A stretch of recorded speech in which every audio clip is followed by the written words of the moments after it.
Hey folk, welcome back to my channel. The first thing I want to say today is, well, thank you.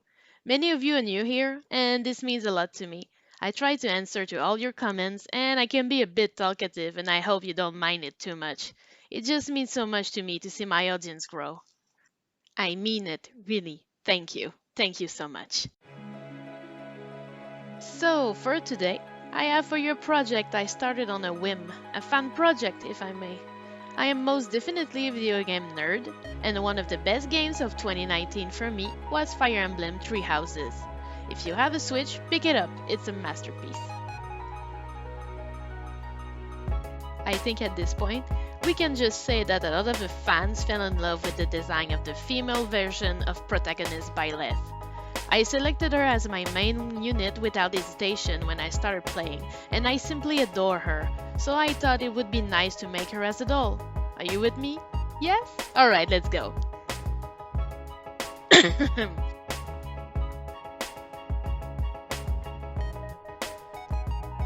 For this project, I picked a Laguna Blue Monster High doll that I had prepped in advance, removing the hair, the factory painted face, and the fins. She also had the little holes on the legs, so I filled them up with epoxy sculpt and gave the whole body a nice sanding, as I planned on changing her blue skin to a more flesh tone color. When that was done, I went straight to hair because I wanted to reroot her. It's always best to do that first, mostly because squeezing up the head could damage your face up by cracking the thin coats of sealant. I measured strips of about 20 centimeters of that big fluffy white yarn. I didn't have any blue yarn on hand at the moment and decided to try to dye it. I then did unravel it and looped it on a coat hanger before brushing it to make it as fluffy can be.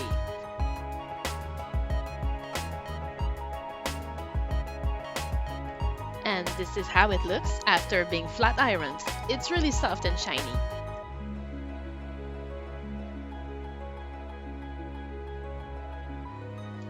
I did use some semi-permanent hair dye on it, and it didn't get as dark as I would have wanted. This is because my yarn is 100% acrylic, which is basically plastic. You have to check compatibility when dyeing things, which is visibly not what I did here. I still decided to roll for it and retouch it later with some pastel powders, but this is not the most efficient way to do things. I started to do the reroute using that handy tool I bought from Retools US. Rerouting yarn is the same as any other type of hair, but with shorter pieces like this one, you do not want to fold it in half, but grab it near the edge carefully to keep as much of the length as you can. Moving to the face, bear with me, I have a lot to say. For this one, I wanted to try to make a color change using only pastels and layers of Mr. Super Clear Sealant. The idea here is to neutralize the base color, a bit like you do with color correcting makeup, before applying the color you want. In theory, you want to use complementary colors, those who appear opposite each other on the color wheel, but this can turn out to be a bit too strong and hard to balance out. It's also very easy to go darker and quite hard to lighten up colors, which then stack up the numbers of layers of sealant very fast. In short, this technique is hard to master, but possible, and requires a lot of time and a lot of sealant. If you are ready to spend that much MSC, it can be a nice way to do a color change that can be more durable than a simple coat of paint. But you must also remember that MSC can also be scratched if you're not careful. It's also preferable to give a good sanding on the whole doll body, excluding the head of course, to give a better surface for the pigment from the get-go. In retrospect, I think I might have done a better job with paint.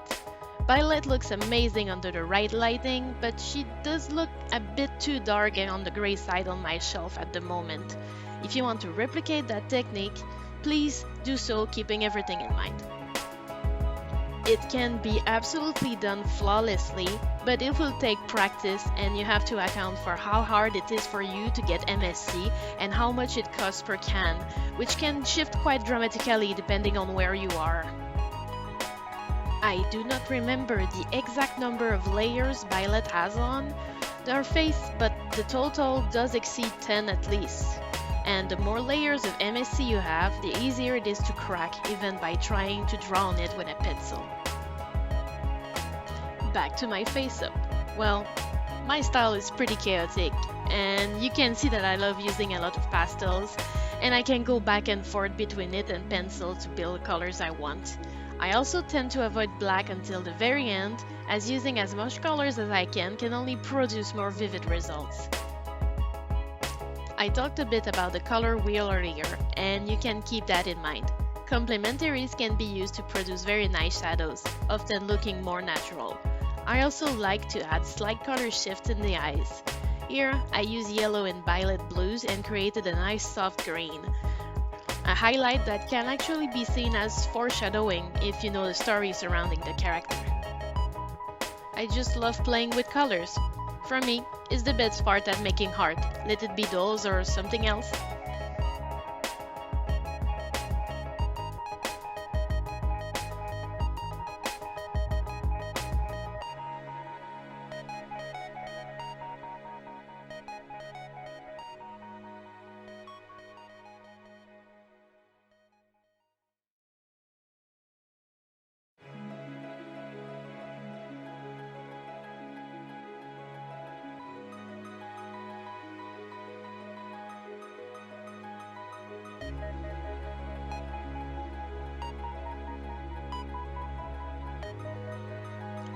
Drawing the eyelashes is stressful. I agree with everyone else saying that.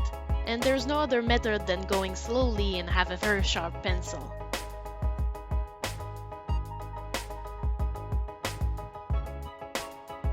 As I said earlier, her hair needed to be darker. I added some powder pastel to it and later fixed it with some hairspray. You can also use fabric markers, but I do not own any.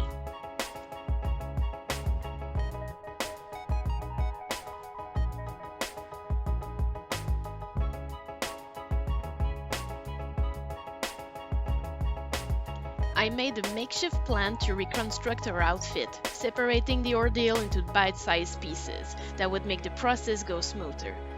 I had big plans including warbler and hand embroidery.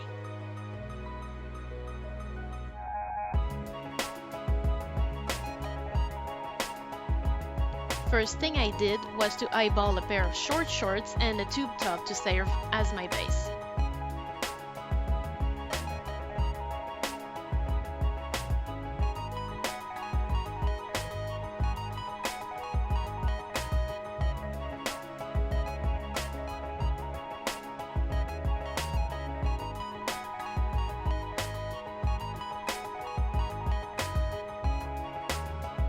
I made 2 of each, using the first versions to test the form and the fit, before producing a better version of each in the end.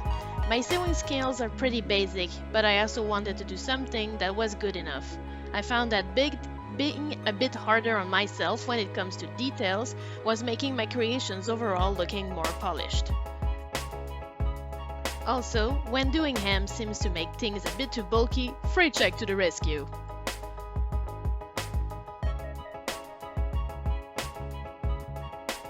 I was not going to replicate the tiny pattern on her tights.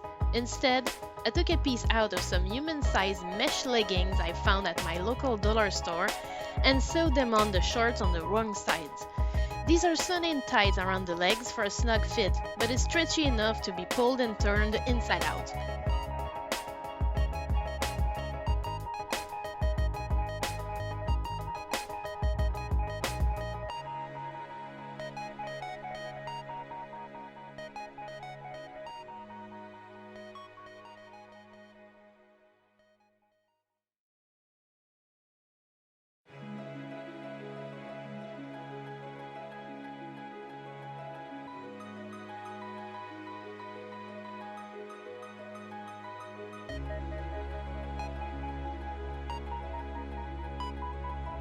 Now on to the armor.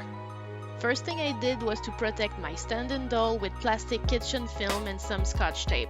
I was going to use warbler and it's very sticky when heated and I didn't want it to fuse it on this Frankie. I also drew some guidelines on the tape to help me. My goal was to make one solid chest piece that would be open in the back and easy to just pop on and off without breaking. Worbla is flexible enough for it.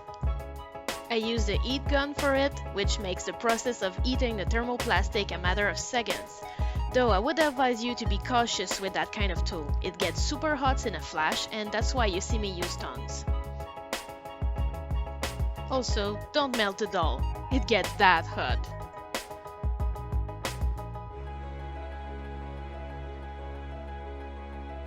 This is the whole armor part complete. The chest and knee pieces are a nice snug fit, so I can pop them on and off. The pieces on the arms are easy to get out if you remove the arms and hands, but won't move around once in place.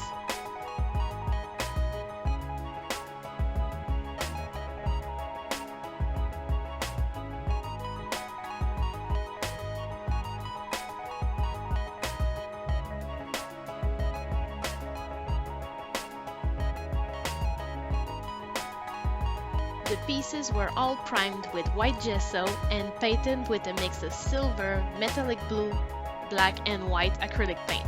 I also painted the inner parts black in case it showed a bit in some angles.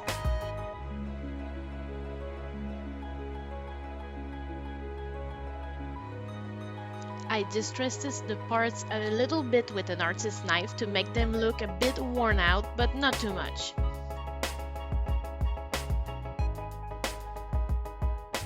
Everything was then sealed with matte Mod Podge, who has more of a satin finish.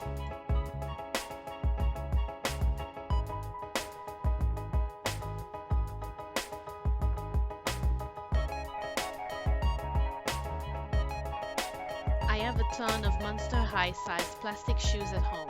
A friend of mine got me those from eBay. I used a pair of boots like these to do Byleth. I simply cut the top part off and repainted them.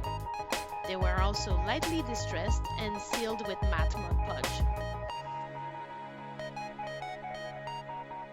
Of course, I had the boots in mind when I did the knee armor part.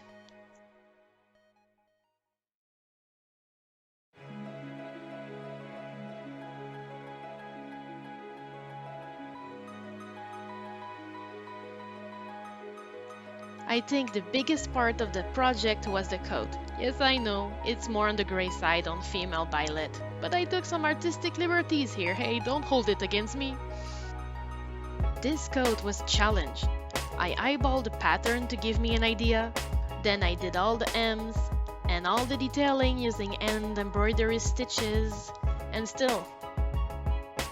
Attaching the sleeves is the hardest part, but once it's done, it's quite simple. I also had to hem half of the length of those sleeves, as they are not sewn all the way. You can clearly see this is where Byleth put her arms.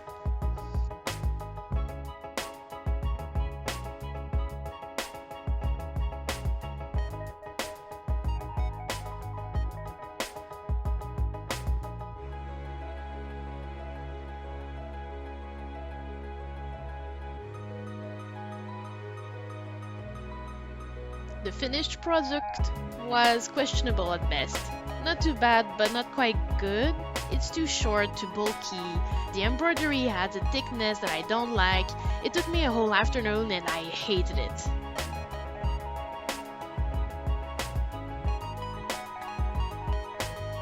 So I did another one and used the same principles, but using my first version as a guide, I corrected the shape that I didn't like and used frayed check on some edges.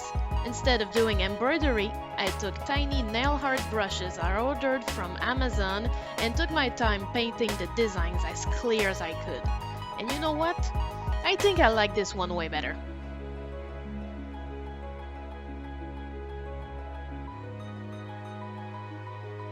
I did the neck piece off camera using a bit of white fabric. It has a snap in the back, and the golden piece was made with polymer clay. To sew the shape, I made a circle and a tube and carefully sewed points across it on the doll itself before sewing it completely, a bit like I show here.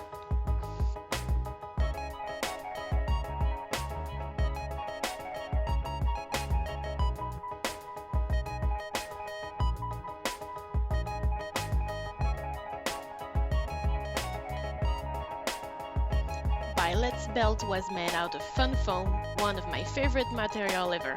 I added a snap that I fixed with super glue. The dagger was also made with fun foam.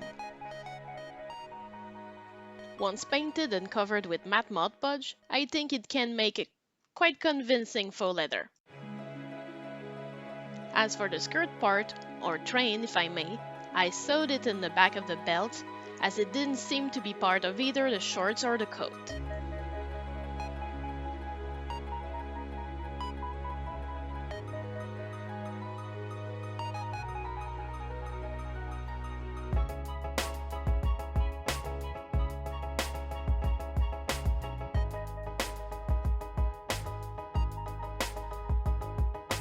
Ah yes, the shoulder armor pieces. I had completely forgotten about those, so I made them after.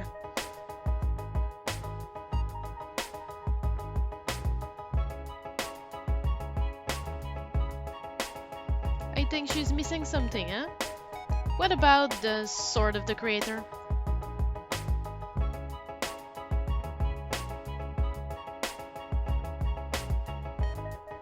The sword's blade was made out of a popsicle stick that I carefully sanded. I used a saw to make the indents.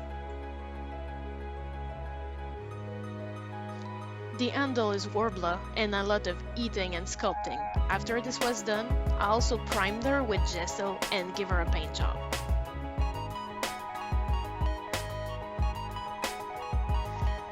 Seriously, this was such a big project. And I am really happy to finally show you the end result.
Please leave me your thoughts below. I love reading your comments. Like and subscribe if you want. Also, you can also follow me on Instagram for more pictures and work in progress. Also, was thinking I might just do another treehouse character. And no, I absolutely do not have a weakness for tsunderes.